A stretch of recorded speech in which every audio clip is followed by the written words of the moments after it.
L'Institut français est en charge de la promotion de la culture française et en particulier de la création contemporaine dans tous les domaines, les arts du spectacle, les arts visuels et l'architecture.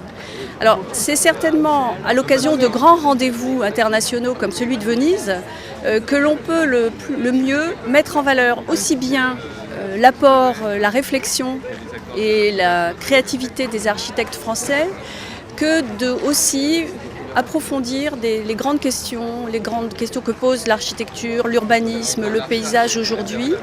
Et donc pour nous, c'est aussi une occasion de porter un autre regard sur la création, en ayant avec l'architecture une possibilité de s'intéresser à d'autres disciplines, parce que la ville, l'urbanisme, l'architecture, ça touche le public, ça touche la sociologie et la culture au sens large du terme.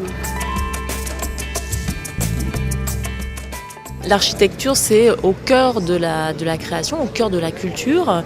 On est habité par l'endroit où l'on habite et par ce que l'on habite.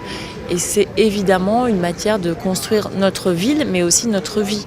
Et pour moi, l'architecture, c'est un art, évidemment, mais c'est un art qui est pleinement social et socialisé et qui contribue à faire changer le monde à travers la vie des gens au quotidien. Il faut arrêter de se consacrer entièrement au quartier dès lors qu'on n'est pas capable de considérer la totalité du territoire qui les environne. C'est-à-dire que la ghettoisation, c'est un phénomène social, mais c'est aussi un phénomène physique. Donc il faut combattre cette situation physique.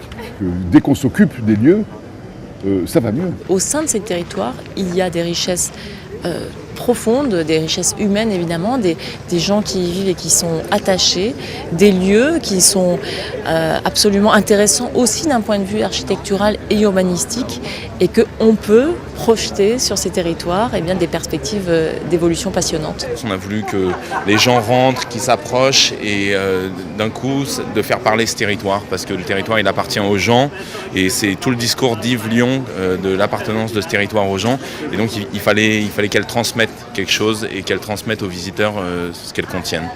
On a eu besoin de mettre de la couleur, de mettre un peu de choses dessus, parce que sinon c'était très sacré, très figé. Alors que ce territoire, justement, c'est une de ses particularités, c'est d'être en mouvement et en mouvement perpétuel.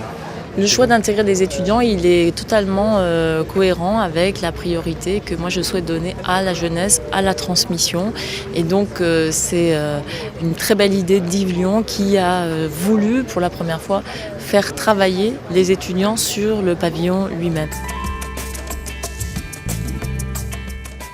La Biennale d'architecture, c'est d'abord évidemment un rendez-vous professionnel, mais l'avantage de se trouver à Venise, c'est que cela permet d'amener, de rencontrer un public qui viendrait peut-être plus difficilement voir des expositions d'architecture, mais qui, à Venise, dans le cadre des Giardini, viennent et peuvent, d'un pavillon à l'autre, finalement, découvrir toutes les facettes de l'architecture.